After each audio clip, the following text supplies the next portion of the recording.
ছোটবেলা থেকেই হিউনের কাছে রয়েছে এক ইন্টারেস্টিং সুপার পাওয়ার, যার মাধ্যমে সে জানতে পারত কে কার সাথে শারীরিক সম্পর্কে জড়িত। তবে এটা তার জন্য অভিশাপ হয়ে দাঁড়ায় যখন এই পাওয়ারের কারণেই তার মায়ের হাতে খুন হয় তার নিজেরই বাবা। তাই তো এই অভিশাপ থেকে মুক্তি পেতে হিউন বহুবার নিজেকে শেষ করে দেওয়ার চেষ্টা করে। তবে সে তো ছিল অমর। এরই মাঝে আবির্ভাব ঘটে একজন সিরিয়াল কিলারের, যে কিনা এই এস লাইনকে কাজে লাগিয়ে খুন করছিল সাধারণ মানুষদেরকে। মজার বিষয় হলো তার কাছে এই পাওয়ার হিউনের মতো নিজে থেকে আসেনি, বরং একটা বিশেষ চশমার মাধ্যমে সেই এস লাইন দেখতে পেত। এখন পৃথিবীতে এই বিশেষ চশমা কি একটাই? আর সেই চশমা কিভাবে পেল? এছাড়া এই খুনের পেছনে লোকটির উদ্দেশ্য কি? হিউনের কাছেও বা এই পাওয়ার এলো কিভাবে? কেনই বা মেয়েটি অমর? এই সকল প্রশ্নের উত্তর পাবো আজকের এই ইন্টারেস্টিং কে ড্রামাতে, যার নাম এস লাইন। তাই চলুন আর কোনো রকম স্পয়লার না দিয়ে সরাসরি গল্পে যাওয়া যাক। শুরুতেই আমরা নিজের ঘরে বন্দি হিউনকে দেখতে পাই। হিউনের বাড়ির দরজা জানালা সব খুব ভালো করে সিল করা, অনেকটা অন্ধকারের মধ্যেই তার বসবাস। ঘর বাড়ির অবস্থা দেখেই বোঝা যায় সে অনেক দিন যাবৎ নিজেকে ঘর বন্দি করে রেখেছে। কারো সাথে মেশে না, ঘরের বাইরেও যায় না। আর তার এই বাড়িতে ছড়িয়ে আছে অসংখ্য পানির বোতল আর ক্যান ফুড। এর মধ্যেই একটা গাড়ির শব্দ শুনে সে পর্দা কিছুটা ফাঁকা করে আর বাইরে দেখতে থাকে যে সেখানে কি হচ্ছে। সেখানে সে সিয়ন নামের একটা মেয়েকে দেখে, যার উপর ছিল একটা লাল রেখা। তার পাশেই গাড়ি নিয়ে যাচ্ছিল একটা লোক, যার মাথার উপর অসংখ্য লাল রেখা। এই লোকটি হলো ওই সিয়নের আঙ্কেল। সে তো সিয়নকে গাড়িতে উঠতে বলে, তবে সিয়ন তা করতে চায় না। সে একা একাই স্কুল যেতে চায়। হিউন এই সবকিছু চুপচাপ লুকিয়ে লুকিয়ে দেখতে থাকে। এরপরই তার চোখ যায় তার বাড়ির সামনের বাড়ির মেয়েটির দিকে, যার মাথার উপরও বেশ কিছু লাল রেখা। মেয়েটি তো তাকে দেখেই হাই দেয়। সে তখন তাড়াতাড়ি করে তার পর্দা টেনে দেয়। বোঝাই যায় সে একেবারে আনসোশ্যাল। যাক, তো এরপরই দেখা যায় হিউন একা একা বসে টিভি দেখতে থাকে। সেখানে তো সে সব পাত্রপাত্রীর মাথার উপরই লাল রেখা দেখছিল, অর্থাৎ সে সবার মাথার উপরেই যে কোনো সময় এই লাল রেখাগুলো দেখতে পেত। এই লাল রেখাগুলোর কি কারণ তা তো আমরা ধীরে ধীরেই জানতে পারবো। তো হিউন আমাদের বলে সে ছোটবেলা থেকেই সব জায়গায় এই লাল রেখা দেখে। তার কাছে ব্যাপারটা স্বাভাবিক মনে হতো, আর মনে হতো সবাই বুঝি এইরকমই দেখে। ছোটবেলায় সে তার বাবার মাথার উপরও কয়েকটি লাল রেখা দেখে, যার একটি তার মায়ের সাথে সংযুক্ত, অপরটি তার খালার সাথে। এই নিয়ে তো ওই ছোট্টবেলায় সে অত বেশি কিছু ভাবে না। একদিন ছোট্ট হিউন তার ড্রয়িংয়ে তার সাথে তার মা বাবা আর খালার ছবি আঁকে। এরপরই তার বাবার মাথা থেকে লাল রেখা তার খালা এবং মায়ের সাথে সংযোগ করে দেয়। পরবর্তীতে এই ড্রয়িংটা তার মাও দেখে। এটা দেখেই তো সে বুঝতে পারে যে তার স্বামীর তার নিজের বোনের সাথে সম্পর্ক আছে। এই ব্যাপারটা জানতে পেরে সে একেবারেই শকড হয়ে যায়। সে তো এটা মেনেই নিতে পারছিল না। আর এই ব্যাপারটাই স্বাভাবিক, কেউই এরকম সম্পর্ক মেনে নিতে পারে না। আর এরপরই রাগের মাথায় সে তার নিজের স্বামীকেই খুন করে ফেলে। অর্থাৎ হিউন তার বাবাকে তার সামনেই খুন হতে দেখেছিল ছোটবেলায়। সে অনেক বেশি ভয় পেয়েছিল সেদিন। সে ধীরে ধীরে বুঝতে পারে এই লাল রেখা দেখা স্বাভাবিক না, এটা মানুষের জীবনও কেড়ে নিতে পারে। যাক, এরপরই সে ধীরে ধীরে বড় হয় আর এই লাল রেখার মানে বুঝতে থাকে। সেই সব কিছু দেখাশোনা বন্ধ করে দিতে চায়। জীবনের উপর বিরক্ত হয়ে সে বেশ কয়েকবারই নিজেকে শেষ করে দিতে চেয়েছিল, তবে সে কোনোভাবেই সেটা পারে না। কারণ সে হাতের রগ কেটে ফেললে দেখা যায় সেটা একা একাই ঠিক হয়ে যায়। আবার বিল্ডিং থেকে লাফিয়ে পড়লেও তার কিছুই হয় না। সব ক্ষতই তার নিজে থেকেই হিল হয়ে যেত। অবশেষে সে বুঝতে পারে নিজেকে শেষ না করে দিয়ে সবকিছু থেকে নিস্তার পেতে হবে। তাই সে এবার রিসার্চ করতে শুরু করে যে লাল রেখা বা এস লাইনগুলো আসলে কি, আর কেনই বা সে এগুলো দেখে। সে ছাড়া আর কে কে এগুলো দেখে, আর এইসব থেকে কিভাবে নিস্তার পাওয়া যায় তা নিয়েই সে রিসার্চ করতে শুরু করে। কারণ ব্যাপারটা তার কাছে অনেকটা অভিশাপের মতো। সেই সবকিছু থেকে নিস্তার পেতে চায়। এরপরই আমরা দেখতে পাই তার প্রতিবেশী মেয়েটি তার জন্য কিছু ফল নিয়ে আসে। মেয়েটি বাইরে থেকে তার সাথে গল্প করার চেষ্টা করে, কিন্তু হিউন তো তার কোনো কথার জবাবই দেয় না। এরপর আর কি, মেয়েটি সেই ফলগুলো রেখে সেখান থেকে চলে যায়। তখনই হিউন কোনো মতে দরজা খুলে সেই ফলগুলো নিয়ে নেয় আর ইচ্ছা মতো খেতে থাকে। তার খাওয়া দেখে মনে হচ্ছিল যেন সে অনেকদিন ভালো কিছু খায়নি। যাক, এরপরই আমরা আর্ক পুলিশ স্টেশন দেখতে পাই। সেখানে আমরা ডিটেকটিভ হান জিউককে দেখি। তার সহকর্মী তাকে জিজ্ঞেস করে তার এত দেরি কেন হলো। জিউক বলতে থাকে যে তার একটা ভাগ্নি রয়েছে আর তার ভাগ্নি তার উপর ভরসা করেই থাকে আর তাকে অনেক দায়িত্বও পালন করতে হয়, তাই দেরি হয়ে যায়। জিউকের সহকর্মী তখন জিজ্ঞেস করে তো সে এখনো বিয়ে কেন করে নিচ্ছে না। বিয়ের কথা শুনেই তো সে হাসতে থাকে। এরপরে তাকে অফিসের স্টোর রুমে এক সহকর্মীর সাথে অন্তরঙ্গ হতে দেখা যায়। মেয়েটি তাকে তার বিয়েতে যেতে বলে। এটা বললেই জিউক সেখান থেকে চলে যায়। এরপরে আমরা জিউকের ভাগ্নি সিয়নকে দেখি। তার স্কুলে সে অনেক বেশি বুলি হচ্ছিল। একদল মেয়ে তাকে ভীষণ মারধর করতে থাকে আর বলতে থাকে সে তাদের জন্য টাকা না এনে তাদের নামে কি করে রিপোর্ট করলো। তার কি একটুও ভয় নেই? তার আঙ্কেল পুলিশ হোক আর যাই হোক তারা তাকে ছাড়বে না। সিয়নও তখন মার খেয়ে চুপচাপ সব হজম করে আর একটা সময় মিটিমিটি হাসে। বুলিরা তো তার হাসার কারণ বুঝতে পারে না। তারা খুবই অবাক হয় যে মার খেয়েও এই মেয়ে হাসছে। এদিকে জিউককে একটি ক্রাইম সিনে দেখা যায়। একটা কম বয়সী মেয়ে তার অ্যাপার্টমেন্টে খুন হয়েছে। জিউক এসেই তো সবকিছু ঘুরে ঘুরে তদন্ত করতে থাকে, খুব ভালো করে সবকিছু চেক করতে থাকে। তখনই মেয়েটির একজন প্রতিবেশী এসে জানায় একজন হেলমেট পরা লোককে সে মেয়েটির বাড়ির ভেতরে ঢুকতে দেখেছে।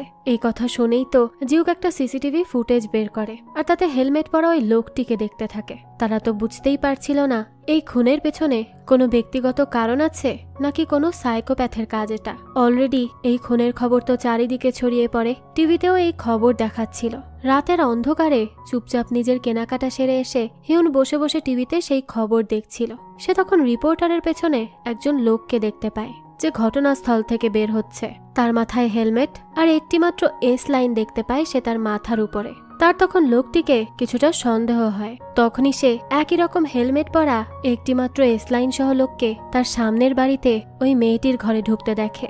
সে তো এটা দেখেই ভয় পেয়ে যায় আর তাড়াতাড়ি করে তার ফোন থেকে ইমার্জেন্সি নাম্বারে কল দেয় আর বলে তার সামনের বাড়িতে হেলমেট পরা লোকটিকে দেখা গেছে। তখনই হিউন লক্ষ্য করে লোকটি ওই মেয়ের সাথে অন্তরঙ্গ হচ্ছে, তাই সে আর কিচ্ছু না বলে ফোন রেখে দেয়। এবার তো সে লোকটির মাথার উপর থেকে ওঠা একটা এস লাইন আর ওই মেয়েটির মাথার উপরের অনেকগুলো এস লাইন দেখতে থাকে। একসময় সে বেশ বিধ্বস্ত হয়ে পড়ে। দৃশ্য চলে যায় পরদিন সকালে। সিয়নকে বুলি করা ওই মেয়েগুলো দেখে যে সিয়ন তো আজ ক্লাসে আসেনি। তারা তখন তার লকার ভেঙে তার জিনিসপত্র নিয়ে নেয়। এই মেয়েগুলো একটু বেশিই ফাজিল মার্কা। এদিকে জিউক বাড়ি ফিরে দেখতে পায় সিয়ন আজ স্কুলে যায়নি, তাই সে একটু অবাক হয়। সিয়ন তখন জিউকের কাছে কিছু টাকা চায়। জিওকও তাকে কিছু টাকা দেয় আর বলে পরের দিন আরো কিছু দিবে। সিয়ন তখন তাকে বলে সে আর কত টাকা দিতে পারবে। জিওক তো এবার অনেক বেশি অবাক হয়ে যায় আর তাকে জিজ্ঞেস করে তার টাকা কেন দরকার, টাকা দিয়ে সে কি করবে। তাকে যতটুকু দেওয়ার সে তো দিয়েছে, আরো টাকা কেন চাচ্ছে। তখনই সে সিয়নের শরীরে আঘাতের চিহ্ন দেখতে পায়। এটা দেখেই সে তাকে জিজ্ঞেস করে কেউ কি তাকে মেরেছে, তাহলে সে তাকে বলুক। কিন্তু সিয়ন তো জবাব দেয় না, চুপচাপ নিজের ঘরে চলে যায়। সেই সময় জিওকের সহকর্মী ডংসুক জিওককে ফোন করে আর জানায় কেউ একজন কল দিয়ে হেলমেটওয়ালা এক লোকের সম্পর্কে বলছিল।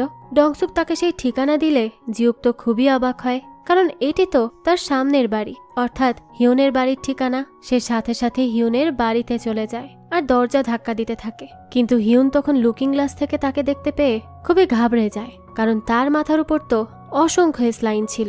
এত কাছ থেকে এত বেশি এস লাইনওয়ালা মানুষ দেখে সে একটু ঘাবড়েই যায়। তাই তো সে দরজাই খুলতে চায় না। সেই সিঁড়ি দিয়ে আবার চশমা পরা একটা লোক নামছিল। সে তখন জিউককে বলে এই ফ্ল্যাটের মানুষটা কখনোই দরজা খোলে না, কথা বলার চেষ্টা করেও লাভ নেই। কিন্তু জিউক তারপরও হিউনকে জিজ্ঞেস করে সে হেলমেট পরা লোকটি সম্পর্কে কিছু জানলে তাকে যেন অবশ্যই বলে সে পুলিশ। তো পুলিশের পরিচয় পেয়ে হিউন কিছুটা দরজা ফাঁকা করে, তবে পুরোপুরি খোলে না। সে তাকে গত রাতের কথা খুলে বলে আর তার ভুল বোঝাবুঝির কথাও বলে। জিউক তো বেশি কিছু জিজ্ঞেস করার আগে হিউন তার মুখের উপর দরজা বন্ধ করে দেয়। সেদিন রাতের বেলায় সিয়ন রাস্তায় বসেছিল। তখনই বুলিদের সর্দার হিনজুন বারবার তাকে মেসেজ দিতে থাকে আর টাকা নিয়ে স্কুলে যেতে বলে। সিয়ন যে তখন কি করবে কিছুই বুঝতে পারে না। তখনই সে ব্যাংকের এটিএম বুথ থেকে এক মহিলাকে বের হতে দেখে। সে তো সাথে সাথে মহিলাটির পেছন পেছন যায় আর তার ব্যাগটা টান দিয়ে নিয়ে নেওয়ার চেষ্টা করে, তবে সে ব্যর্থ হয়, কারণ কিছু লোকজন সেখানে চলে এসেছিল। এদিকে ডংসুক জিওককে বলে যে মেয়েটি খুন হয়ে গেছে সেই মেয়েটির এক্স বয়ফ্রেন্ড জিয়ং তার পাশাপাশিই থাকে। কিছুদিন আগে আর একজন মহিলা খুন হয়েছে। জিয়ং সেই মহিলার জিমেও নিয়মিত যায়। জিওকের পর জিয়ং এর ছবি দেখে। এটা দেখেই তার মনে পড়ে সে তো তাকে হিউনের বিল্ডিং এ দেখেছিল। হিউন সম্পর্কে সে বলেছিল যে সে কখনোই তার দরজা খোলে না। এত বড় একটি ব্যাপার তো এড়ানোর মতো না। জিউক বলতে থাকে তাদের এখনই পদক্ষেপ নিতে হবে, কিন্তু তখনই সেই হাসপাতাল থেকে ফোন আসে যে হাসপাতালে তার বাবা ভর্তি আছে। হাসপাতালের স্টাফরা তাকে দ্রুত হাসপাতালে যেতে বলে। জিউক তখন ডংসুককে জিয়ং এর বাড়িতে যেতে বলে, আর সে বলে যে সে কিছুক্ষণ পর যাবে। এরপরই তো সে চলে যায় হসপিটালে। তখন জানা যায় তার বাবাকে খুঁজে পাওয়া যাচ্ছে না। জিউক বুঝতে পারে তার বাবা কোথায় আছে, তাই সে সাথে সাথে হাসপাতালের ছাদে চলে যায়। তার বাবাকে সেখান থেকে নামিয়ে জিয়ং এর বাড়ির উদ্দেশ্যে রওনা হয় সে। পথিমধ্যেই ডংসুক তাকে ফোন করে আর জানায় সে জিয়ং এর বাড়িতে আছে। তার বাড়ি তো পুরোপুরি অন্ধকার, আর একটা ঘরে অনেকগুলো রশি আছে। এই বাড়িতে অদ্ভুত কিছু একটা হচ্ছে, তাই সে যেন তাড়াতাড়ি আসে। ঠিক তখনই দেখা যায় জিয়ং চলে আসে আর ডংসুকের মাথায় বাড়ি দিয়ে দেয়। সে তো সাথে সাথেই সেখানে অজ্ঞান হয়ে পড়ে, আর ফোনটাও সেখানেই কেটে যায়। জিউকও তখন বুঝতে পারে যে ডংসুক কোনো বিপদে রয়েছে। আর ওদিকে জানালা দিয়ে হিউন দেখে যে জিয়ং তার বাড়ি থেকে নেমে তার প্রতিবেশী মেয়েটির বাড়ির দিকে যাচ্ছে। সে তো এটা দেখেই বুঝতে পারে যে মেয়েটা বিপদে আছে, তাই সে একটি ছুরি নিয়ে সেখান থেকে বের হয়ে যায় আর চেষ্টা করে তার প্রতিবেশীর বাড়িতে যেতে। তবে সে একেবারে ঠিকভাবে হাঁটতে পারছিল না। কোনো মতে হেঁটে হেঁটে যাওয়ার চেষ্টা করে সে। ওদিকে মেয়েটি দরজা খুলে হেলমেট পরা দেখে ভাবে তার বয়ফ্রেন্ড এসেছে, কিন্তু হেলমেট খুললে জিয়ংকে দেখে সে তো খুবই অবাক হয়ে যায়। তার সাথেও একসময় এই মেয়েটির সম্পর্ক ছিল, তবে এখন নেই। জিয়ং তো তার গলা চেপে ধরে আর বলে তারা বেঁচে না থাকলে সব ঠিক হয়ে যাবে। তখনই ছুরি হাতে হিউন চলে আসে। হিউন জিয়ংকে আঘাত করতে চায়, তবে জিয়ংই তাকে ছুরি মেরে দেয়। হিউনও তখন সেখানেই লুটিয়ে পড়ে। এদিকে জিউক জিয়ং এর বাড়িতে পৌঁছে যায়, আর সেখানেই সে এস লাইন নিয়ে রিসার্চের একটা সেটআপ দেখতে পায়। এসব দেখে সে খুবই অবাক হয়। তখনই সে হিউনের প্রতিবেশীর চিৎকার শোনে আর জানালা দিয়ে দেখতে পায় জিয়ং মেয়েটির সাথে ধস্তাধস্তি করছে। সে তো তাকে গুলি করারও চেষ্টা করে, তবে তখনই হিউনের জ্ঞান ফিরে আসে আর তার ক্ষতটাও ঠিক হয়ে যায়। তখনই সে জিয়ং এর পায়ে ছুরি বসিয়ে দেয়। এই সুযোগে জিউক তাকে গুলি করে দেয়। গুলি খাওয়ার পরপরই জিয়ং দেখতে পায় ধীরে ধীরে মেয়েটির মাথার উপর থেকে এস লাইন গায়েব হয়ে যাচ্ছে। সে তো ভীষণ খুশি হয়ে যায় যে তাকে আর এস লাইন দেখতে হচ্ছে না। বারবার সে এই কথাটাই আওড়াতে থাকে। হিউনও ব্যাপারটা লক্ষ্য করে আর বুঝতে পারে জিয়ংও তার মতো এস লাইন দেখতে পেত। তবে হিউন এটা বুঝতে পারে না যে ধস্তাধস্তির সময় জিয়ং বারবার কেন তার চশমাটা খুঁজে যাচ্ছিল। হয়তো চশমার সাথেই এস লাইনের কোনো সম্পর্ক আছে। যাক, তো এর মধ্যেই জিউক এসে জিয়ং এর লাশটা নামায়, আর এরপরই সেখানে সিয়ন চলে আসে আর হিউনকে দেখে জিজ্ঞেস করে সে কেন রাতের বেলা সানগ্লাস পরে আছে। ব্যাপারটা কি খুবই অদ্ভুত না? এরকমটা কে পরে? হিউন তো কিছুই বলে না। জিউক তখন জিজ্ঞেস করে তারা দুজন একে অপরকে চেনে। দুজনেই তো তার কথার কোনো জবাব দেয় না। পরদিনই সিয়ন জিউকের কাছে টাকা খুঁজতে থাকে। জিউক বলে সে তার এটিএম কার্ড নয় যে যখন টাকা চাইবে তখনই বের করে দিবে। এরপরই সে তাকে জিজ্ঞেস করে তার স্কুলে কি কোনো সমস্যা হচ্ছে। সিয়ন বলে তাতে জিউকের কিছু যায় আসে না। সে কিছুদিন তার অভিভাবক হয়, আবার কিছুদিন পর উধাও হয়ে যায়। তাই যেন তার অভিভাবক হওয়ার ভান সে আর না করে। এ কথা শুনে জিউকেরও খারাপ লাগে, তাই সে সেখান থেকে চলে যেতে নেয়। তখনই সিয়ন বলে ওঠে ওই মেয়েটির নাম হলো হিউন, যে তার সাথে প্রাইমারি স্কুলে পড়তো। তার মা তার বাবাকে মেরে কোথাও পালিয়ে গেছে। এই কথা শুনে তো জিউক খুবই অবাক হয়। এদিকে হিউন ভাবে তার আগে মনে হতো এস লাইন দেখলে মানুষের জীবন যায়, কিন্তু এই প্রথম এস লাইন দেখার কারণে সে কারো জীবন বাঁচাতে পারলো। সেই সময় তার ফোনে একটা মেসেজ আসে যেখানে লেখা যে সেও এস লাইন দেখতে পায় আর হিউন যেন তার সাথে স্কুলে গিয়ে দেখা করে। এই মেসেজ দেখতে দেখতেই সে ঠিক করে যে সে এখন থেকে স্বাভাবিকভাবে জীবনযাপন করবে। এরপরই হিউন তার দরজা জানালাগুলোর সব সিল খুলে ফেলে। তার দরজা জানালাও খুলে দেয় যাতে ঘরে আলো বাতাস প্রবেশ করে। ওদিকে অনেক দিন পর সিয়ন স্কুলে যায়। ক্লাসে ঢুকতেই সে দেখতে পায় বুলি করো এই মেয়েগুলো বোর্ডে তার নামে আজে বাজে কথা লিখে রেখেছে। হিঞ্জনের পর একটা চিঠি পড়তে থাকে যেটি তারা তার লকার থেকে নিয়েছিল। এটা একটা লাভ লেটার ছিল। সিয়ন তো সেই চিঠি নেওয়ার জন্য তার উপর ঝাঁপিয়ে পড়ে, কিন্তু সে চিঠিটা নিতে পারে না। তবে সে প্রচন্ড মার খেতে থাকে। ঠিক এই সময়ই তাদের ক্লাস টিচার ইউজিন চলে আসে। সে তো এসেই হিঞ্জুনকে এক ধাক্কা দিয়ে সরিয়ে দেয়। এরপরে সে সিয়নকে তার সাথে টিচার্স রুমে নিয়ে যায় আর বলে তার উচিত হিঞ্জুনের নামে অভিযোগ করা। সিয়ন তখন বলে সে তাকে মেরেই ফেলবে। সে তাকে অনেক যন্ত্রণা দেয়। ইউজিন তো তার কথা বুঝতে পারে না, তাই সিয়ন আর বেশি কিছু না বলে বাড়ি ফিরে যেতে চায়। এরপর সে তার লকারের কাছে গেলে একটা চশমা দেখতে পায়, তবে চশমাটা তার ছিল না। তারপরও সেই চশমাটি তার কাছেই রেখে দেয়। এরকমই একটা চশমা কিন্তু জিয়ং পরেছিল। এদিকে জিউক তো তখনও জিয়ং এর কেসটি নিয়ে ঘাটাঘাটি করতে থাকে। সে তো বুঝতেই পারছিল না যে কেন সে তার গার্লফ্রেন্ডদেরকে মেরে ফেলছিল। ডংসুক বলে হয়তো তার গার্লফ্রেন্ডরা তাকে চিট করছিল, তাই সে তাদেরকে মেরে ফেলছে, অথবা সে কোনো সাইকোপ্যাথ। ডংসুক আরও বলে যে 1 বছর আগে জিয়ং একটি স্কুলে চাকরি করত, কিন্তু উশৃঙ্খল ব্যবহারের জন্য তাকে স্কুল থেকেও বের করে দেওয়া হয়। এটা নিয়ে আরো ভালোভাবে জানার জন্য জিয়ক চলে যায় জিয়ং এর বাড়িতে। সেখানে সে সবকিছু ঘেটে দেখতে পায় যে ঘরটিতে সে লাল রং করা আছে মনে করেছিল, তাতে তো অসংখ্য লাল রেখা আঁকা রয়েছে। জিনিসটা তার কাছে খুবই অদ্ভুত লাগে। এদিকে সিয়নকে দেখা যায়, সে বাড়িতে এসে সেই চশমাটা পরে। তখনই সে তার মাথার ওপর একটা লাল রেখা দেখতে পায়। এরপরই যখন জিউক আসে, সে তার মাথার উপর অসংখ্য লাল রেখা দেখে। এটা দেখে তো সে ভীষণ ভয় পেয়ে যায় আর ছুটে রাস্তায় চলে যায়। জিউক তো তাকে এভাবে বের হতে দেখে খুবই অবাক হয়ে যায়। এরপরই দেখা যায় সিয়ন রাস্তায় বিভিন্ন কাপলদের মাথার ওপরে ওই লাল রেখা দেখে, আর রেখাগুলো একসাথে সংযুক্ত দেখে বুঝতে পারে হয়তো যারা সম্পর্কযুক্ত রয়েছে, যাদের মধ্যে শারীরিক সম্পর্ক আছে, তারাই এই লাল রেখা দ্বারা যুক্ত। এসব বুঝতে পারার পর তো তার কাছে সবকিছু অদ্ভুত লাগতে শুরু করে। বিশেষ করে তার আঙ্কেলকে তার আগের চেয়ে বেশি বিরক্ত লাগে, কারণ তার মাথায় তো অসংখ্য লাল রেখা। না জানি সে কত মেয়ের সাথে সম্পর্কে জড়িয়েছে। এরপর সেই স্কুলে গিয়ে ছেলে মেয়েদের দেখতে থাকে যে কার মাথার উপর কতগুলো রেখা রয়েছে। কারো মাথায় একটি, কারো মাথায় একাধিক রেখা দেখা যায়। কোনো কোনো ছাত্রীর এস লাইনের সাথে শিক্ষকের এস লাইনের সংযোগ রয়েছে। তো শিক্ষক ছাত্র সবার মধ্যে শুধুমাত্র দেখা যায় ইউজিনের মাথার উপরেই কোনো লাল রেখা নেই। সিয়ন তো এসব বেশ উপভোগ করতে শুরু করে। তাকে আগের চেয়ে এখন অনেক বেশি আত্মবিশ্বাসী বলে মনে হয়। সেদিন তাদের ক্লাসে এসে ভর্তি হয় হিউন। সেও এখন থেকে নতুন জীবন শুরু করবে, যার একটি ধাপ হলো পড়াশোনা। ইউজিন তাকে ক্লাসের সামনে নিজের সম্পর্কে কিছু বলতে বলে, তবে হিউন তো কিছুই বলতে পারে না। তাই ইউজিন তাকে জায়গায় গিয়ে বসতে বলে। তখন হিনজুন তো তার স্বভাব মতো হিউনকেও বুলি করতে শুরু করে। অন্যদিকে জিওক জিয়ং এর ছবি দেখার সময় তার চোখে চশমাটা দেখতে পায়, কিন্তু তার জিনিসপত্রের মধ্যে সে কোনো চশমাই খুঁজে পায় না। আরো ভালোভাবে জানার জন্য জিওক চলে যায় জিয়ং যে স্কুলে চাকরি করত সেই স্কুলে। দেখা যায় এটা হলো সিয়নেরই স্কুল। জিওক সোজা চলে যায় টিচার্স রুমে, আর সেখানেই সে ইউজিনকে দেখতে পায়। ইউজিন যখন জানতে পারে যে জিয়ং মারা গেছে আর তার আগে সে অনেক মহিলাকে মেরে গেছে, এসব শুনে তো সে একেবারে হতভম্ব হয়ে যায়। তার যেন বিশ্বাসই হচ্ছিল না। জিওক তখন তাকে জিজ্ঞেস করে যে জিয়ং কি চশমা পরতে পারত। ইউজিন বলে তাকে সে চশমা পরতে দেখেনি। এরপরে জিওকের বেশি কিছু জানার থাকে না, সে সেখান থেকে চলে যেতে থাকে। তখন ইউজিন বলে সে আর কিছু জানলে তাকে অবশ্যই জানাবে। ওদিকে তো হিনজুন আবারও সিয়নকে বুলি করছিল, কারণ সে তার বলা মতো টাকা নিয়ে আসেনি। তবে সিয়ন এবার প্রতিবাদ করে।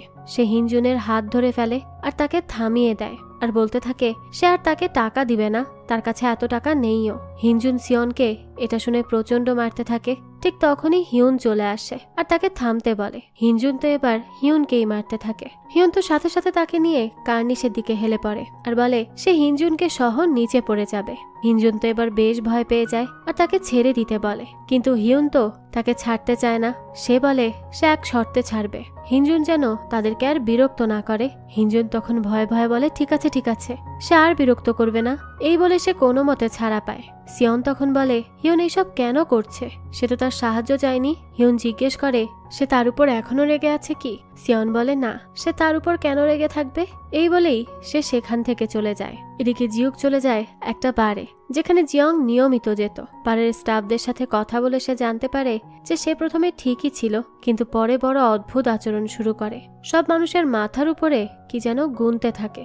এই নিয়ে প্রায়ই কাস্টমারদের সাথে ঝগড়া লেগে যেত তার। স্টাফরা জানায় সে যখন এখানে আসতো চশমা পরেই আসতো। এদিকে সিয়ন হিনজুনকে দেখতে পায় যে লুকিয়ে তাদের এক শিক্ষকের সাথে দেখা করছে। তার আর শিক্ষকের লাল রেখাটা সংযুক্ত। দেখা যায় সে ওই শিক্ষককে নিয়ে হোটেলে চলে যায়। সিয়ন তো সুযোগ বুঝেই তাদের ছবি তুলে ফেলে আর পরবর্তীতে তা হিনজুনকে পাঠিয়ে দেয়। কিন্তু হিনজুন তো তাতে ভয়ই পায় না, বরং বলে তার এই সম্পর্কের কথা বাইরে জানাজানি হলে তার কিছুই হবে না, শুধু শিক্ষকেরই শাস্তি হবে, যেহেতু তার এখনো বয়স কম। সিয়ন যে তখন কি করবে কিছুই বুঝে উঠতে পারছিল না। সে তো বারবার ছবিটা দেখতে থাকে। পরদিনই স্টাফ রুমে সব টিচাররা কথা বলছিল, যেখানে কোনো এক মহিলা শিক্ষকের সাথে ছাত্রের সম্পর্ক নিয়ে কথা বলতে থাকে তারা। এক শিক্ষক তখন ইউজিনকে ডেকে বলে তাকে কি কোনো ছেলে পছন্দ করে। ইউজিন বলে না তো। ওদিকে হিনজুনের বয়ফ্রেন্ড ওই শিক্ষক সিয়ংজিনকে বেশ নার্ভাস মনে হয়। সে তো অনেক ভয় পেতে থাকে যেই তার কথা ফাঁস হয়ে যায় কিনা। এই সময় তার ফোনে মেসেজ আসে যা সিয়ন পাঠায় আর বলে সে যদি তাকে 20 মিলিয়ন ওড়না দেয় তার এই নাবালিকা ছাত্রীর সাথে সম্পর্কের কথা সিয়ন সবাইকে বলে দিবে। এরপরই আমরা সিয়ন আর হিউনকে কথা বলতে দেখি। তাদের মধ্যে সম্পর্ক ভালো হয়ে গেছে। সিয়ন বলে তার কাছে 20 মিলিয়ন ওন আছে, তবে সে তা দিয়ে বাড়ি কিনতে পারবে না। হিউন বলতে থাকে তার পরিবার আছে, তবুও সে আলাদা থাকতে চায় কেন। সিয়ন বলে সে মুক্ত আর স্বাধীনভাবে থাকতে চায়। এছাড়া তার আঙ্কেল তার পরিবার নয়, তার আঙ্কেল তো তাকে তেমন একটা পরোয়াই করে না, তাহলে সে এখানে তার কাছে কেন পড়ে থাকবে। সিয়ন এবার জিজ্ঞেস করে হিয়নের কি মনে হয়, তার মা বেঁচে আছে। হিয়ন বলে তা সে জানে না। সিয়ন তখন বলতে থাকে তার মা বেঁচে নেই, বেঁচে থাকলে সে অবশ্যই দেখা করতে আসতো। এই সব কিছু শুনে তার মন ভীষণ খারাপ হয়ে যায়। তার তো বারবার শুধু তার মায়ের কথা মনে পড়তে থাকে। এদিকে সিয়ংজিন হিনজুনকে ডেকে তার সাথে প্রচন্ড রাগ করতে থাকে, কারণ তার ধারণা হয় সে তাদের সম্পর্কের কথা কাউকে বলেছে। হিনজুন জানতে চায় যে সিয়ন তাকেও ছবি পাঠিয়েছে। একজন ছাত্রী তাকে ব্ল্যাকমেইল করছে শুনে সিয়ংজিন তো আরো ভয় পায় যে সবাই জানলে কি হবে। এইসব চিন্তা করে সে একেবারেই ঘাবড়ে যায়। সিয়ন ওদিকে অন্যান্য সব শিক্ষকদের গোপন সম্পর্কের ব্যাপারেও তাদের ব্ল্যাকমেইল করতে থাকে আর তাদের কাছে টাকা খুঁজতে থাকে। এবার তাকে বেশ আত্মবিশ্বাসী দেখা যায়। তার ভেতর যেন কোনো ভয় ডরই নেই। এমনকি সে তো খোলামেলা সবার সামনে তার পছন্দের ছেলের সাথেও ঘুরতে থাকে। তার এমন চলাফেরা দেখে হিউনের কেন যেন তার উপর সন্দেহ হয়। হিউনের তখন মনে হয় তার আশেপাশে শিক্ষকদের গোপন সম্পর্ক ফাঁসের পেছনে সিয়ন আছে। তার আরো বেশি সন্দেহ হয় সিয়নের চশমাটার কারণে, কারণ সে তো তাকে আগে এভাবে চশমা পরতে দেখেনি। তাই সে সিয়নকে জিজ্ঞেস করে সেই চশমা কেন পরছে। সিয়ন বলে তার এখন চোখে দেখতে কিছুটা অসুবিধা হচ্ছে, সে কারণে পড়েছে। হিউন তখন কোনো রকমের কোনো ভনিতা না করে সরাসরি তাকে জিজ্ঞেস করে যে সে কি এই চশমা পরলে ওই লাল রেখাগুলো দেখতে পায়। সিয়ন তো এই কথা শুনে বেশ অবাক হয়ে যায় আর জিজ্ঞেস করে যে সেও কি লাল রেখা দেখতে পায়। হিউন বলে হ্যাঁ সে দেখতে পায়, কিন্তু সিয়ন তো তার কথা বিশ্বাস করতে চায় না। তাই সে তাকে পরীক্ষা করার জন্য জিজ্ঞেস করে যে আচ্ছা সে কি বলতে পারবে তার মাথার উপর কয়টি লাল রেখা আছে। হিউন তখন তার মাথার উপর কয়টি লাল রেখা আছে, এমনকি ক্লাসের কার মাথার উপর কয়টি আছে সবকিছু বলে দেয়। এমনকি হিনজনের যে সিয়ংজিন টিচারের সাথে সম্পর্ক আছে সেটাও সে জানে। এই সবকিছু জানতে পেরে তো সিয়ন বেশ অবাক হয়। হিউন তখন তাকে চশমাটি ফিরিয়ে দিতে বলে, কারণ এটা বেশ বিপজ্জনক। কিছুদিন আগে একটা খুনি মারা গিয়েছিল, সেই খুনিও এই চশমাটি পরতো আর লাল রেখা দেখতো। তাই সে চশমাটা তার কাছেই রাখতে চায়, কিন্তু সিয়ন তো তার চশমা টেনে নিয়ে নেয় আর বলে তার এসবে কিছুই যায় আসে না, তার চশমাটি প্রয়োজন। তাই এই চশমা সে হিউনকে দিবে না, চশমাটি সেই পেয়েছে, তাই এটার মালিকও সে। সিয়নের পর জিজ্ঞেস করে হিউন কি এটা জানে যে লাল রেখা কিভাবে চলে যাবে। হিউনের তখন মনে পড়ে তার মা যখন তার বাবাকে মেরে ফেলেছিল তখন তার বাবা মায়ের মাথার উপরের লাল রেখা চলে যায়। তবে হিউন এই নিয়ে কিছুই বলে না, কিন্তু সিয়ন তো বুঝে যায়। সে বুঝতে পারে একজন পার্টনার মারা গেলে অপরজনের মাথার উপর থেকে লাল রেখা অটোমেটিক্যালি চলে যাবে। এরপরে দেখা যায় সিয়ংজিন সিয়নকে ফোন করে বলে সে তাকে 20 মিলিয়ন দিতে রাজি আছে। এই কথা শুনে তো সিয়ন খুব বেশি খুশি হয়ে যায়। সে তার বয়ফ্রেন্ডকে নিয়ে বাইরে সেলিব্রেট করতে থাকে, কিন্তু সে তো আর জানতো না যে হিনজুন তার আর হিউনের সব কথা শুনে ফেলেছে। এরপর থেকেই সে তার পেছন পেছন ঘুরছে আর সুযোগ বুঝে হিনজুন সিয়নের ব্যাগ থেকে তার চশমাটাও নিয়ে নেয়। এরপর থেকে সেও সবার মাথার উপর লাল রেখা দেখে আর খুব বেশি আনন্দিত হয়ে যায়। এ যেন এক অদ্ভুত আবিষ্কার। সিয়ন তো এরপর তার ব্যাগের ভেতরের চশমা না পেয়ে প্রচন্ড ভয় পেয়ে যায়। সে দ্রুত হিউনকে ফোন করে আর অনেক বেশি রাগারাগি করতে থাকে। সে বলতে থাকে সে জানে তার চশমাটা তার কাছেই আছে। তাই সিয়ন হিউনকে স্কুলের ছাদে আসতে বলে। সে নিজেও স্কুলের ছাদে চলে যায়, কারণ সিয়ংজিন তাকে টাকা দেওয়ার জন্য সেখানেই ডেকেছে। তবে সিয়ংজিন তাকে টাকা দেয় না। সে বলতে থাকে তার একটি সন্তান আছে, স্ত্রী আছে, তাই সিয়ন যেন তাকে ছেড়ে দেয়। তার তো এত টাকা নেই যে সে 20 মিলিয়ন দিতে পারবে। সিয়ন বলে সে তাকে কখনোই সাহায্য করেনি যখন হিনজুন তাকে বুলি করত, তাই এখন তাকে তার প্রায়শ্চিত্ত করতে হবে। সিয়ংজিন তখন তার কাছে ক্ষমা চায়। সে বলে সে খুব দ্রুতই টাকা দেওয়ার চেষ্টা করবে, কিন্তু সিয়ন যেন ছবিগুলো ডিলিট করে দেয়। ঠিক এই সময় দেখা যায় তার স্ত্রীর মেসেজ আসে তার কাছে, আর সে জানতে পারে ইতিমধ্যে এই ছবিগুলো তার স্ত্রী দেখে নিয়েছে। এটা দেখে তো সিয়নজিনের অবস্থা খারাপ হয়ে যায়। সে প্রচন্ড রেগে বলে সে এমনটা কেন করলো, কিন্তু সিয়ন তো এমন কিছুই করেনি। তাহলে কে করলো এসব? এর মধ্যে হিউন স্কুলের নিচে চলে আসে। তখনই সে সিয়নকে ছাদ থেকে পড়ে যেতে দেখে। হিউন তো তার একমাত্র বন্ধুর এমন অবস্থা দেখে একেবারে হতভম্ব হয়ে যায়। সে সিয়নকে ধরে প্রচন্ড কাঁদতে থাকে। সে তো ভেবেছিল সিয়ন হয়তো মারাই গেছে, কিন্তু হঠাৎই সে লক্ষ্য করে তার মাথার উপর এসলাইন এখনো আছে। এর মানে সে এখনো বেঁচে আছে। তাই সে তড়িঘড়ি করে তাকে হাসপাতালে নেয়। জিওকও সেখানে ছুটে চলে যায়। সে তো সিয়নকে নিয়ে বেশ চিন্তিত হয়ে পড়ে। সেখানে হিউনকে দেখে সে জিজ্ঞেস করে সে এত রাতে স্কুলে কেন গিয়েছিল। হিউন জানায় সে সিয়নের সাথে দেখা করতে গিয়েছিল, কারণ সেই তাকে ডেকেছিল। জিওক তখন জিজ্ঞেস করে তো সিয়ন এত রাতে সেখানে কি করছিল। হিউন বলে এ ব্যাপারে তো সে কিচ্ছু জানে না। হিউন আরো বলে সে জানে না এমনটা কে করেছে, তবে এটা সে শিওর যে সিয়ন কিছুতেই নিজেকে শেষ করে দিতে পারে না। তার সাথে কেউ না কেউ তো এমন কিছু করেছে। পরদিন তো দেখা যায় স্বাভাবিকভাবেই সিয়ন স্কুলে যায় না। তবে সেই সময় সিয়নের ব্যাপার নিয়ে সব টিচাররা বেশ চিন্তিত হয়ে পড়ে। সবার বেশ খারাপ লাগে, কারণ অনেকবার সে বুলি হওয়ার কারণে রিপোর্ট করেছিল টিচারদের কাছে। বিভিন্ন টিচারদেরকে সে তার অবস্থা জানিয়েছিল, কিন্তু তারা কেউই পাত্তা দেয়নি। তাই সে নিজেই নিজেকে শেষ করে দেওয়ার চেষ্টা করেছে। টিচাররা তো সেটাই ভাবতে থাকে। সবচেয়ে বেশি খারাপ লাগতে থাকে ইউজিনের, কারণ সেই সিয়নের ক্লাস টিচার ছিল। অন্যান্য টিচাররা তখন তাকে সান্ত্বনা দেয় আর বলে এটা তার কোনো দোষ নেই, তাই সে যেন নিজেকে দোষারোপ না করে। এরপরে টিচার সিয়ংজিনকে ফোন করা হলে সে তো ফোনই রিসিভ করে না। এতে তো সবাই বেশ অবাক হয়, কারণ সিয়ংজিন সাধারণত এমন করে না। এর মধ্যে কিম নামের এক টিচারকে অন্য টিচার জিজ্ঞেস করে যে তার তো বিয়ে হওয়ার কথা ছিল, সেটার কি খবর। কিম জানায় তার বিয়ে ভেঙে গেছে। সে এরপর তার ব্যাগপত্র নিয়ে তার বোনের বাড়িতে যায়। সে এখন থেকে তার বোনের সাথেই থাকবে। তো এরপরে কিম তার বোনকে তার দুলাভাইয়ের কথা জিজ্ঞেস করে। তার বোন জানায় তার দুলাভাই তো খুব বেশি ব্যস্ত, সারাদিন কাজ নিয়েই পড়ে থাকে। এদিকে দেখা যায় হাসপাতালে সিয়ন কোমায় পড়ে আছে। তার পাশে অসহায়ভাবে বসেছিল জিউক। বাইরে থেকে হিয়ন এই সব কিছু দেখে, আর এবার সে ঠিক করে সেই কিছু একটা করার চেষ্টা করবে। সে এবার চলে যায় স্কুলের ছাদে। সেখানে কোনো প্রমাণ পায় কিনা সে সেটাই খোঁজার চেষ্টা করে। তখনই আরেকটি মেয়ে চলে আসে। মেয়েটি বলতে থাকে তার কাছেও মনে হচ্ছে সিয়ন নিজে নিজেকে শেষ করতে চায়নি, তাকে কেউ খুন করার চেষ্টা করেছে। হিঞ্জুনও ওই ঘটনার পর থেকে স্কুলে আসছে না। আমার তো মনে হয় হিঞ্জুনি তাকে মেরে ফেলেছে। হিয়ন তখন রেগে গিয়ে বলে সিয়ন তো এখনো মারা যায়নি। তখনই সে একটি ছেলের চোখে ঠিক তেমনই চশমা দেখতে পায় যেমনটা পরলে এস লাইন দেখা যায়। সে তো সাথে সাথে গিয়ে ছেলেটিকে থামায় আর তার চশমাটি নিয়ে পরে পরীক্ষা করে দেখে। তবে দেখা যায় এটা তো অতি সাধারণ একটা চশমা, এটা দিয়ে কোনো এস লাইন দেখা যাচ্ছে না। ছেলেটার আসলেই চোখে সমস্যা, তাই সে চশমা পরেছে। হিউন তো এবার ভালো চিন্তায় পড়ে যায় যে সিয়নের চশমাটি কোথায় থাকতে পারে। এদিকে কিম তার টেবিলের উপরে ঠিক এমন একটি চশমা খুঁজে পায়। সে তখন ইউজিনকে জিজ্ঞেস করে চশমাটি কার। ইউজিন বলে সে এখানে কারো কাছে এরকম চশমা দেখেনি। কিম বলতে থাকে সে তার টেবিলে এই চশমাটা খুঁজে পেয়েছে। এ কথা শুনে ইউজিন বলে তাহলে সেই যেন চশমাটা রেখে দেয়। তো এরপরই সে তার টেবিলে বসে আর চশমাটি চোখে দেয়। তখনই কিম হতভম্ব হয়ে দেখতে পায় তার কলিগদের মাথার উপর অনেকগুলো করে লাল রেখা। ঠিক এই সময় চলে আসে জিউক। তার মাথার উপর এত বেশি সংখ্যক লাল রেখা দেখে কিম এতটাই চমকে ওঠে যে তড়িঘড়ি করে চশমা খুলে ফেলে। জিউকের পর ইউজিনের সাথে কথা বলে। সে ইউজিনকে জিজ্ঞেস করে তার কি মনে হয় সিয়ন নিজেই নিজেকে শেষ করতে পারে, কারণ তার তো এমনটা মনে হচ্ছে না, কারণ সিয়ন মোটেও এমন মেয়ে নয়। জিউক তো এরপর সিয়নের সেই বয়ফ্রেন্ডের কথাও জানতে পারে। সেই ঘটনার আগে সিয়ন তার বয়ফ্রেন্ডের সাথেই ঘুরতে গিয়েছিল। তাই জিউক এবার সেই ছেলেটিকে ডেকে পাঠায়। দেখা যায় ছেলেটা তো এসব বিষয়ে তেমন একটা পাত্তাই দিচ্ছে না। সে উল্টো বলতে থাকে সিয়নের সাথে তার কোনো সম্পর্কই নেই।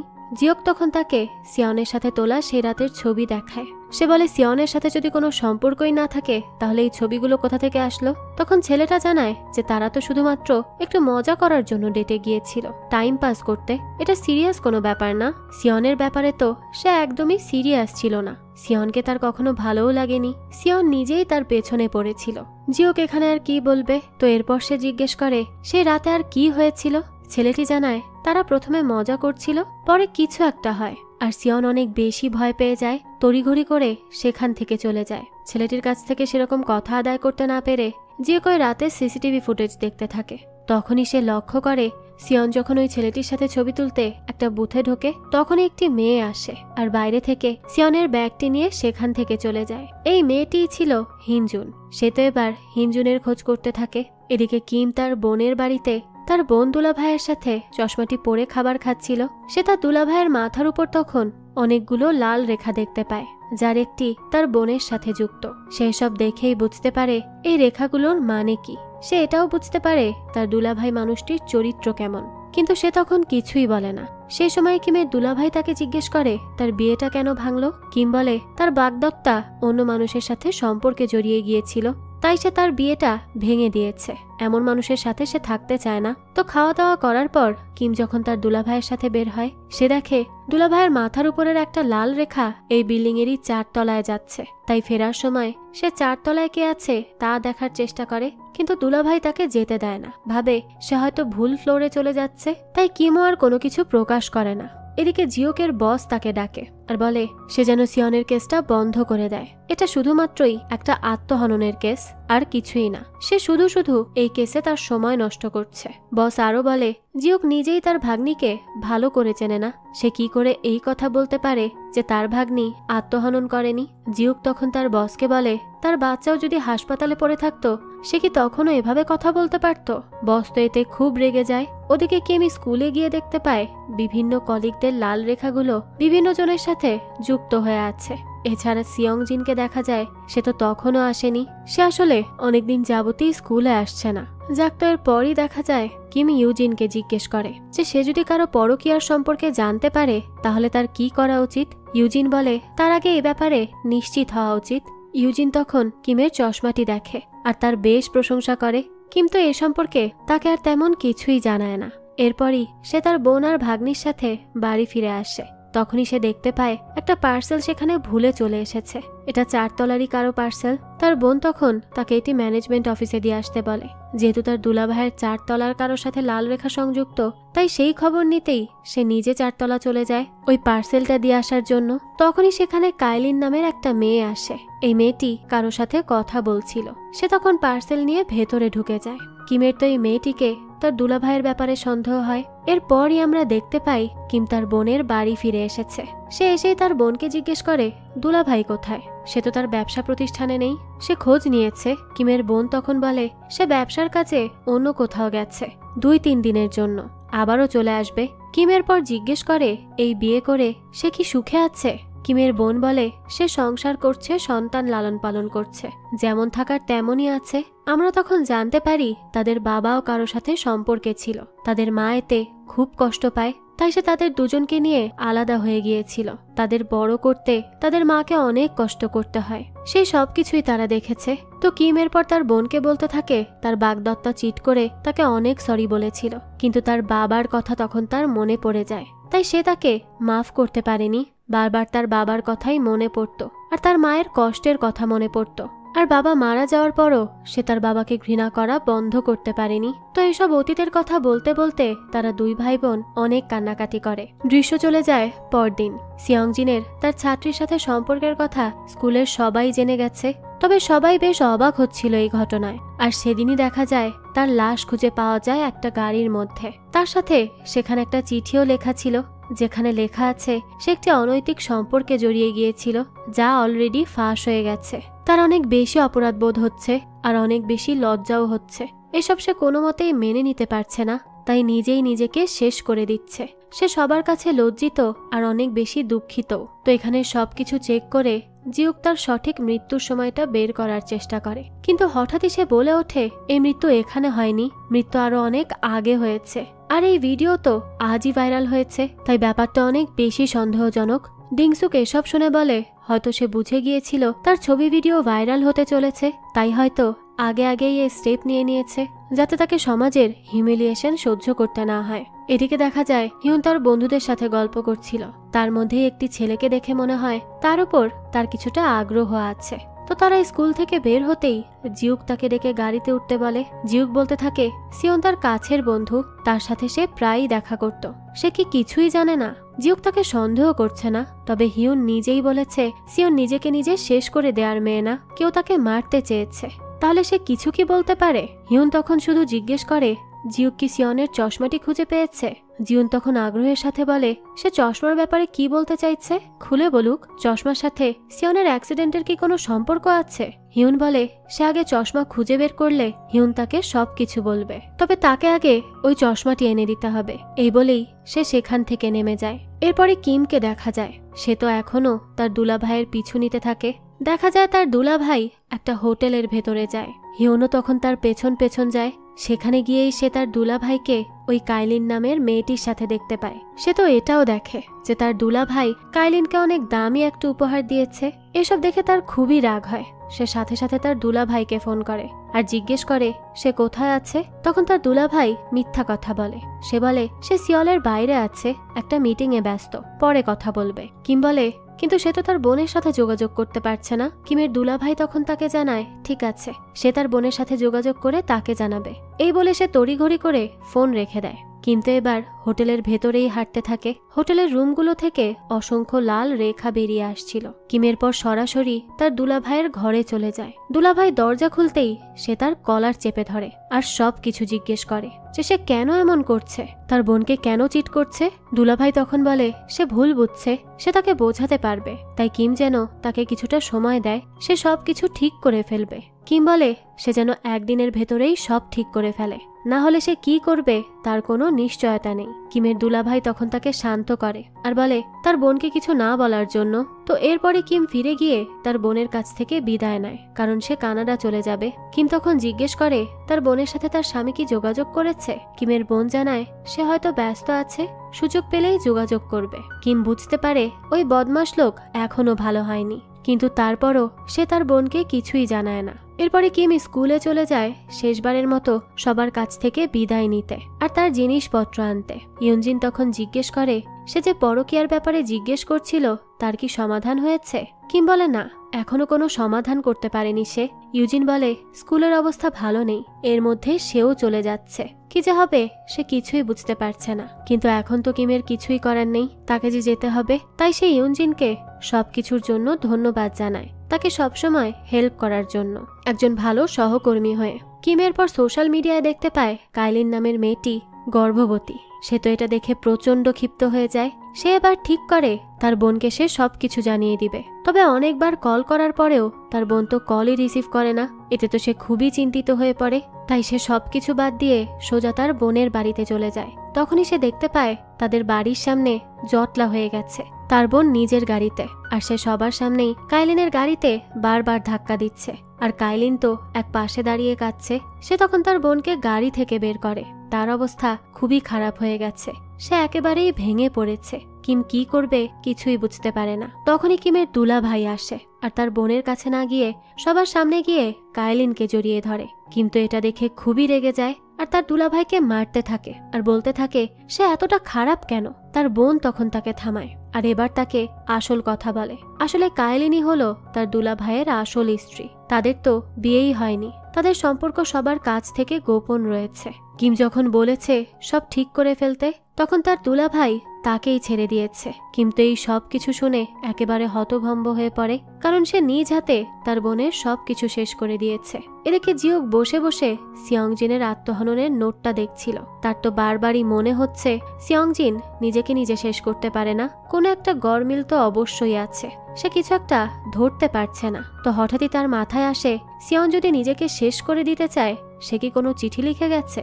জিওক সাথে সাথে তার ঘরে চলে যায়, কিন্তু অনেক খোঁজাখুঁজি করেও সে কিচ্ছু পায় না। তবে সে একটা ডায়েরি পায় যেখানে সিয়ন অদ্ভুত সব ড্রয়িং করেছে। সে চশমা এঁকেছে আর অনেক লাল লাল রেখা এঁকেছে। জিওক তো কিছুই বুঝতে পারে না। সে তখন হিউনের কাছে চলে যায় আর তাকে জিজ্ঞেস করে সে ফোন কেন ধরছে না। এরপরে সিয়নের আঁকা ছবিগুলো দেখিয়ে বলে সে কি এই চশমার কথাই জিজ্ঞেস করছিল, এই চশমার মানে কি, আর এই চশমা পরে তারা কি দেখতে পায়। হিউন তখন জানায় যে এই চশমা পরলেই তারা এস লাইন দেখতে পায়। আর এখানে এই গল্পের প্রথম পার্ট শেষ হয়ে যায়। তবে এর পর কি হতে চলেছে, এই চশমার রহস্যটা কি, তাছাড়া হিউনের এই যে এস লাইন দেখার ব্যাপারটা, এটা কি আসলেই তার জন্য আশীর্বাদ নাকি অভিশাপ স্বরূপ, সেই সবই আমরা জানতে পারবো এর পরবর্তী পার্টে, যা আমি আপনাদের জন্য খুব শীঘ্রই নিয়ে আসার চেষ্টা করব। ততদিন পর্যন্ত একটু যে অপেক্ষা করতে হবে। যাক, এই তো ছিল আজকের গল্প। এই গল্পটা আপনাদের কাছে কেমন লেগেছে সেটা অবশ্যই আমাদেরকে কমেন্ট করে জানাবেন। যদি এতটুকুও ভালো লেগে থাকে তাহলে একটি লাইক দিয়ে যাবেন। আর হ্যাঁ, আমাদের এই চ্যানেলে কিন্তু প্রতিনিয়তই নতুন নতুন ভিডিও আপলোড করা হয়। সেই সব ভিডিওর আপডেট পেতে আমাদের চ্যানেলটিকে সাবস্ক্রাইব করে বেল আইকনে অল দিয়ে রাখতে কিন্তু ভুলবেন না। আর একটা কথা, আমাদের সকল ভিডিওর আপডেট পেতে জয়েন করতে পারেন আমাদের হোয়াটসঅ্যাপ চ্যানেলে, লিংক ডেসক্রিপশন বক্সেই দেয়া আছে। আজকে তাহলে এই পর্যন্তই, আবারও হাজির হব নতুন কোনো ভিডিও নিয়ে। সেই পর্যন্ত সবাই ভালো থাকবেন আর আমাদের চ্যানেলের সাথেই থাকবেন। ধন্যবাদ।